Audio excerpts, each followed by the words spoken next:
Hello, and welcome back to This Week at Endicott. I'm Macy Ross. And I'm Maya Gerard. Let's take a look at what's happening across campus. Heads up, Gulls, the Endicott College Global Village scheduled for Wednesday in the LSB has been postponed to April 4th due to the weather forecast. However, at 4 p.m., go support men's lacrosse as they take on UNE at Hempstead Stadium. At 5 p.m., the class of 2018 will be hosting Leaving the Nest, preparing for life after Endicott at Gullies. Come meet with your transition team and socialize with faculty and staff. There will be free drink tickets and food. At 6 p.m., head over to the McDonald Gymnasium where men's volleyball will be up against MIT. At 6:30, Residence Hall Associates presents a screening of the film Wonder Woman in Lower Callahan. At 7 p.m., women's lacrosse takes on Tufts at Hempstead Stadium. Grab some friends and help cheer on your fellow Gulls. On Thursday at 2 p.m., there are creative drop-in sessions in the LSB atrium. Come join accomplished artist and Endicott alum Lucas Spivey for a one-on-one session to talk about how to make your own art into a fun and profitable business.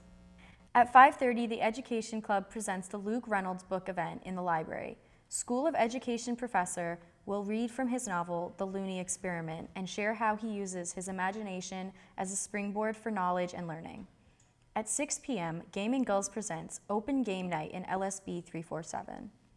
Join friends in playing any game you want and have some fun before you leave on break. At 6:30, volunteer for bingo night at the Northeastern Arc. The Northeastern Arc delivers lifelong support services to people with developmental challenges. Email arhodes@endicott.edu to sign up. Also at 6:30, Spiritual Solutions for Life's Challenges will be taking place in the Interfaith Chapel with Reverend Gail Cantor. At 8 p.m., Late Night Loca will be presenting a Black Mirror Marathon with M&Ms. At 9, it's 21 Plus in Gullies. On Friday, starting at 9 a.m., there are many different opportunities for you to get involved around your community. You can volunteer with the Community Giving Tree, Landmark Senior Living, and the Northeastern Arc. Check your Blue Buzz email for more information on how to sign up.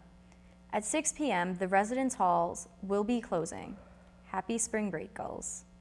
Sticking around the area during spring break? On Saturday at 8:30 a.m., Habitat for Humanity presents an open build. Grab your friends and join them to help build affordable housing. Volunteer tasks include building, landscape, cleaning up, painting, and more.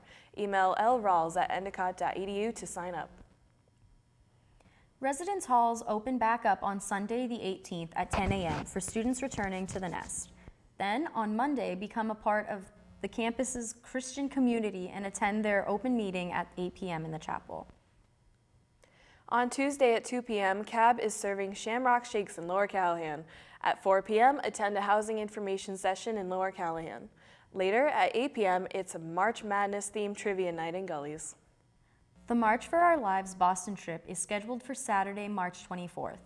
There will be free transportation to Boston for Endicott students who want to participate in this walk in response to the Stoneman Douglas High School shooting in Parkland, Florida. The bus will leave the Post Center at 11 a.m. You can sign up through your Blue Buzz email. The President's Ball will take place on Saturday, April 7th at 6 p.m. Come dressed in your best for a fun night of delicious food, good music, lots of dancing, and great company. Limousine rides will be given from the Post Center to Tupper Manor, where a red carpet will be ready for you in your grand entrance. Tickets are $10 and can be purchased through your Blue Buzz email. All proceeds will be donated to Endicott's Relay for Life. Let's take it over to EC Sports with Matt Pritchard. Hello and welcome to this week's edition of EC Sports. For ECTV, I'm Matt Pritchard. The women's ice hockey season came to an end as they lost in overtime in the CHC Championship to Morrisville State. The Gulls finished 19-6-2 overall. Speaking of hockey, Endicott men's ice hockey's own Logan Day signed an amateur tryout contract with the AHL's Bakersfield Condors. A big congratulations to him. The women's lacrosse team has started their season 2-0 and will look to continue the trend over spring break. They will face off against Babson, Connecticut College, and MIT. Staying with the lacrosse on the men's side, the men's team fell to Union 13-4. They will host, weather pending of course, UNE tonight at 4. They will then travel down to Florida to take on Bowdoin over break before returning to Mass to face off against Springfield. The men's volleyball team stayed red hot, sweeping Newbury College and conference rival Elms College. They will host MIT tonight before enjoying their spring break. The men's tennis team suffered a tough loss to Babson and will look to bounce back down in Hilton Head, South Carolina. They will face off with multiple teams during spring break as they search for their first win this spring season. The baseball team kicked off their season with a 3-2 win over the Stevens Institute and will travel to Florida for multiple games to kick off their season. The softball team will also accompany them down to Florida to start their own season. Mackenzie Paiva and Annabella Silva both qualified for regionals in equestrian as Endicott placed 3rd overall at their home show this past weekend. The two, joined by Meredith Bemis, will compete in regionals later this month. And that'll do it for this week in EC Sports. For EC TV, I'm Matt Pritchard. Safe travels to all our gulls flocking south next week. Rain, rain, go away. Just kidding, rain. He's coming your way. Here's weekend weather with rain. Greetings, Gulls. I'm Ray Newcomb, and this is your weather as we transition into spring break. While we saw a lot of rain and wind in last week's nor'easter, this week's edition brings a snow and rain mix. Starting early Wednesday afternoon, get ready for a steady stream of snow that changes over to rain by Thursday morning. Wednesday's temperatures don't move out of the 30s. The total snowfall for the coast may be up to 3 inches of sloshy goop, with lots more accumulating as you move into central Massachusetts. By Thursday, the precipitation will end, but the temperature will only reach a high of 39 degrees for the day. As we move into the weekend, the sun returns for Friday, Saturday, and Sunday with just a few clouds in the sky. Temperatures will be in the 40s for all 3 days, which will help melt what snow does not fall, or does fall rather, from Wednesday's storm. Enjoy your spring break, Gulls. We'll see you when we return to the nest. Back to the desk. Now it's time to get agricultured with Amy. Hello, and welcome back to Get Agricultured. I'm Amy Couture, and this week's topic is maple syrup. It's that time of year again, sugaring season. With spring's warm temperatures, it coaxes the sugar maple trees to turn stored starch back into sugar. Tree sap is made as the trees mixes the groundwater with the sugar. In fact, the sap comes out of the tree is crystal clear.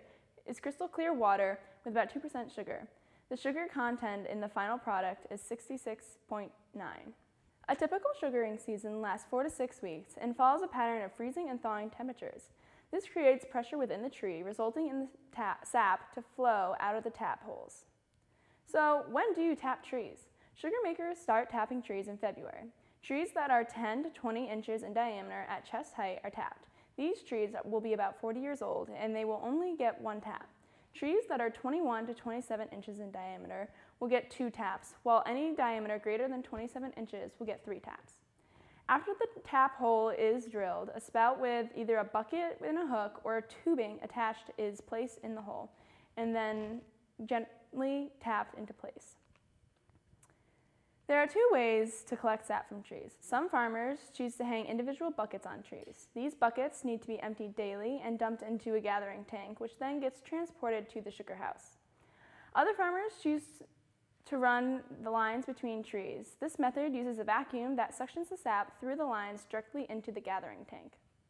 From the storage tank, the sap is often put through a reverse osmosis machine, which takes a percentage of the water out of the sap before boiling. From there, it goes through the evaporation process, which sends clouds of sweet maple syrup scented steam through the sugar house. An evaporator is where the boiling takes place in stainless steel pans.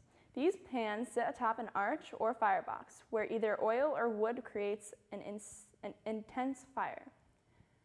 The water in the sap evaporates and the sap thickens and caramelizes into syrup. It takes 40 gallons of sap to make 1 gallon of maple syrup. It looks like hundreds of golden bubbles in the front pan. The syrup's progress is then tested by using a refractometer and checking the percentage of the sugar in a drop of syrup. When the thermometer in the pan reaches 219 degrees, the syrup is ready to draw off. Even though it looks like maple syrup, you still need to filter it and grade for flavor and color. Sugaring season comes to an official end in May, where the warm weather days of the late spring start to cause leaf buds to form. Filmmakers then pull the taps and clean the equipment and sell their maple products, which include maple syrup and maple candy. That's all I have for you on this week on Get Agricultured. Have a sweet spring break. That's all we have this week, Gulls. Thanks for tuning in. We hope you have a safe and relaxing spring break.